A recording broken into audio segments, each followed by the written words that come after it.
Memorizo. Esquecer as coisas todas não ditas, naquele não silêncio, enquanto o corpo se ocupa de planejar outras. Fazer planos, viver grande, ainda que nos dias pequenos. Fazer planos para tornar os caminhos pequenos possíveis. Fazer planos antes que o corpo perca o vocabulário. Anotar num papelzinho aquele sossego no estômago e jogar dentro do pote da felicidade.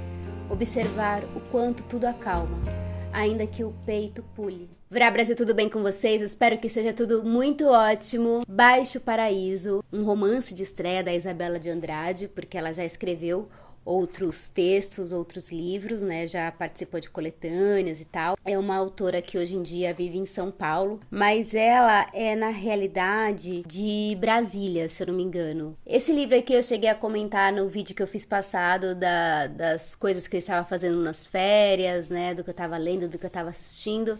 E eu comentei bastante por cima sobre ele. Muito provavelmente esse livro vai entrar nas melhores leituras do ano, realmente. Eu fiquei um tempo para fazer esse vídeo porque eu fiquei elaborando o que ele significou para mim. Então eu vou contar um pouquinho sobre a história e depois eu quero fazer algumas confidências dos porquês que esse livro mexeu tanto comigo. Esse aqui é um romance de formação. A gente vai acompanhar uma personagem desde quando ela é criança até ela chegar naquela fase jovem adulta em que a gente, em geral, tem que fazer escolhas, pensar no que vai ser do nosso futuro, o que a gente quer pra nossa vida, enfim. E vai contar a história da Marília, que é uma garota que vive numa cidade chamada Baixo Paraíso, que é uma cidade fictícia. E eu, ingenuamente, quando comecei a ler o livro, eu pensei que Baixo Paraíso existia de fato. Porque aqui no começo do livro, ela vai falar da cidade, que é um lugar meio que uma segunda opção para as pessoas que vão passar as férias no Alto Paraíso, né? Que é uma cidade que fica na Chapada dos Veadeiros. E quando as pessoas não conseguem uma boa estadia lá, elas desembarcam no Baixo Paraíso. E eu achei que essa cidade existisse, mas aí depois eu descobri que é uma cidade fictícia. Isabela narra tudo com tanta propriedade, com tanta verdade, com tantas cores e nuances que parece que esse lugar existe mesmo. E é óbvio que ela se inspirou naquela região, né, para escrever a sua história. Mas aqui tá uma coisa que me fascinou. Então a Marília, a nossa protagonista, ela vive em Baixo Paraíso, que é essa cidade esquecida, e eu acho que diz muito sobre essa personagem, sabe? Essas coisinhas bem esquecidas. E a Marília, de certa forma, é uma personagem que se sente... Quer dizer, essa foi a minha leitura, que ela se sente um pouco esquecida de diversas formas. Ela mesma parece que se esqueceu dela, mas aqui a gente pode compreender que é essa busca, que crescer dói, que crescer é difícil pra caramba, e pra uma garota isso é muito mais difícil. Ela vai falar muito sobre como que é crescer no corpo de uma garota. A Marília, ela mora com a mãe e ela tem uma amiga que, na verdade, no início elas não se dão muito bem. A Marília tem um encantamento por essa amiga desde o princípio, pela Gabriela. A Gabriela é aquela garota que parece que é mais popular, mais descolada no colégio, essas coisas.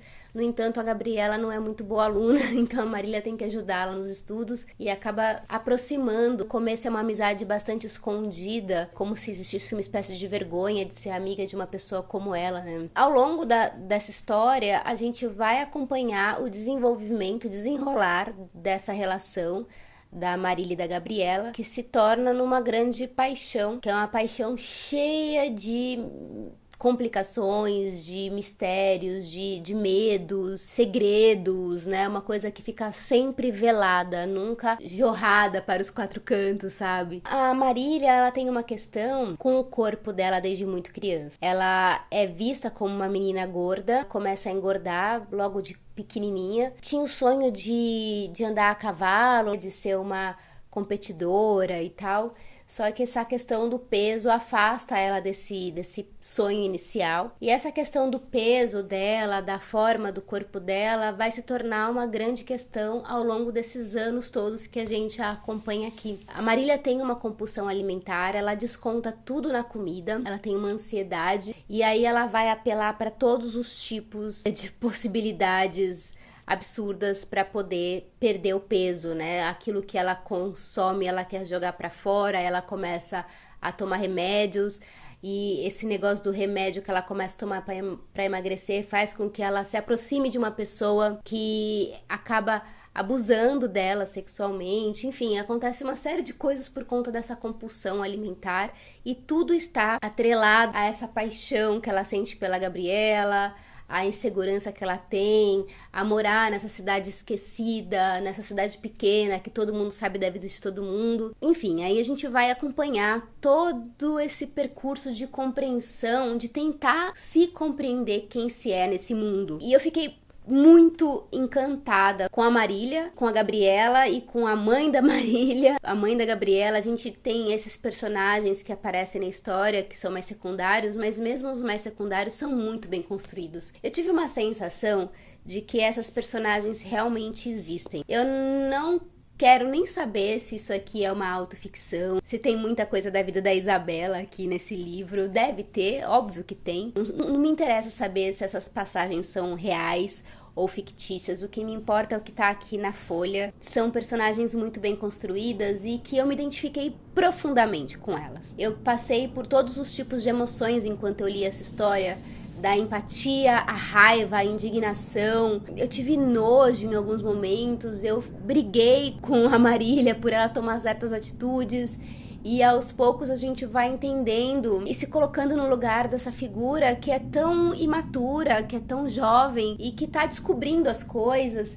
E ao mesmo tempo existe uma inconsequência das atitudes, porque a gente, quando é jovem, pensa que tem a vida inteira pela frente. E realmente a gente tem, caso não aconteça nenhum acidente trágico no meio do caminho, a gente realmente tem a vida inteira pela frente. E como esse externo, essa cidade, esse Baixo Paraíso, influencia também na forma como elas resolvem as questões do dia a dia e os conflitos delas, né? É uma personagem que ela nunca saiu daquele lugar, que ela é a perspectiva de mundo dela. E numa determinada altura da história, uma das personagens vai embora e ela fica como uma figura esquecida. E esse problema da compulsão alimentar vem o tempo inteiro na história. É uma coisa que fica em evidência no protagonismo e faz a gente pensar muito sobre o que é um corpo, por que a gente tem que sentir culpa apenas por ter um corpo, principalmente o corpo de uma garota, que é tão exigido que seja um corpo perfeito, um corpo esteticamente belo. E ao mesmo tempo a gente também vê um desamparo, né? Parece que essa garota não tem com quem contar, é uma solidão profunda, parece que não tem uma rede de apoio, sabe? A Isabela, ela consegue trazer um realismo muito profundo com esses personagens, com essa construção, traz uma veracidade imensa e ao mesmo tempo a Isabela é uma poeta escrevendo, ela escreve passagens lindas, ela escreve metáforas muito tocantes em relação à natureza, faz com que conflua o sentimento da personagem com o que está acontecendo naquele lugar, naquela cidade do Baixo Paraíso. É um livro que provavelmente despertará, né, trará à tona alguns gatilhos, porque vai falar desse tema super sensível de compulsão alimentar. Vai ter uma questão aqui, logo na primeira cena do livro, o primeiro capítulo é uma cena, assim, muito chocante. Ela começa com o pé na porta mesmo, sabe? Que é uma tragédia que acontece logo de cara. Você assistiu esse vídeo até aqui?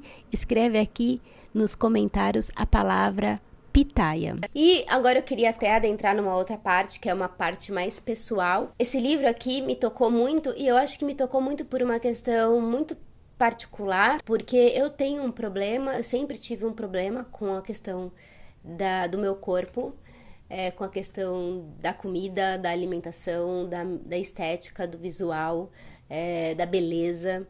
Eu acho que isso vem por diversas vias na minha vida, por uma cobrança extremamente grande da minha própria mãe.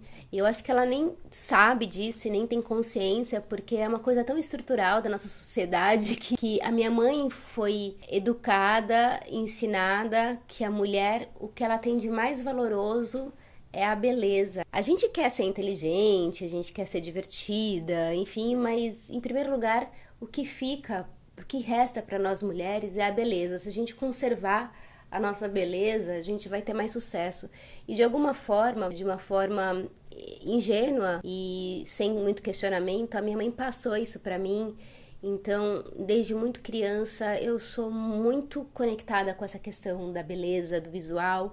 E a partir do momento que eu coloquei na minha mente que eu ia ser atriz, isso se tornou mais forte, porque na minha profissão é muito importante ser bonita, é muito importante ser magra, é muito importante ser jovem. E isso já estava imposto pela profissão que eu escolhi para mim, e isso acabou sendo imposto pela minha mãe, que ficava falando: olha, você é atriz, você não pode fazer tal coisa, você não pode comer certas coisas, você não pode engordar.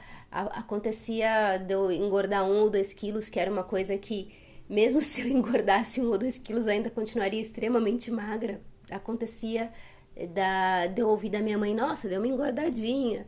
Então, isso foi gerando em mim, internamente, uma eterna culpa em me alimentar, em comer bem. E eu comecei a ficar cada vez mais restrita na minha alimentação. Eu parei de comer várias coisas porque eu achava que eu ia engordar, que eu ia ficar feia. E eu acabei desenvolvendo um transtorno de imagem por conta disso, a ponto de eu sempre estar comendo muitíssimo pouco, porque eu queria sempre me manter muito magra, muito bem, muito bonita, muito perfeita, porque isso é o que a sociedade queria de mim. É muito aterrorizante eu reconhecer isso. Eu já reconheci isso há muitos anos em mim, sempre tento quebrar com esses padrões, né, que eu sigo sempre repetindo. E é muito difícil constatar isso na vida da gente, né? O quanto que você acaba se punindo, se sentindo culpada por uma coisa que é tão fundamental na vida, que é se alimentar, se nutrir, né? Pensar na nossa saúde. E eu comecei a deixar isso de lado em prol de uma outra coisa que eu julgava que era mais importante. Hoje em dia eu sei que isso não é importante, mas isso ficou tão arraigado em mim que várias vezes eu ainda me pego me sentindo culpada em me alimentar, em comer, em fazer academia, em estar bem. Eu não gosto de aparecer de qualquer jeito, porque senão o que vão pensar? E isso é muito, muito, muito pequeno, né? A gente não pode se sentir culpada por ter apenas um corpo, e é apenas um corpo, né? Isso aqui é só uma casca. O que importa são tantas outras coisas na nossa vida. Então, eu acho que eu fiquei muito junto da personagem desse livro, justamente porque eu olhava para aquela garota e falava assim: menina, mas para com isso, você tá se fazendo um mal tão grande, não precisa disso. E é como se eu falasse assim pra mim mesma: não precisa disso. Isso realmente é muito menos importante do que tantas outras coisas. É só um corpo. Eu tenho tanta consciência disso hoje e me sinto tão feliz de compreender que isso é tão desimportante. E eu acho que isso vem muito com a minha maturidade também, porque eu sou uma mulher mais velha, eu compreendo melhor as minhas fragilidades, os meus medos. Eu sei que quando eu começo a me importar muito com a minha questão física, é porque aqui dentro não tem alguma coisa legal. Porque quando a gente tá bem, tá feliz, tá satisfeito, tá realizado, pouco importa. Isso aqui foi por isso que esse livro tocou em mim. Além, é claro, de ser um livro muito bem escrito pela Isabela. Tô feliz que esse livro chegou até mim. Só para complementar, esse livro aqui foi publicado pela editora Diadorim. E se você quiser, eu vou deixar o link aqui embaixo para você adquirir o seu exemplar.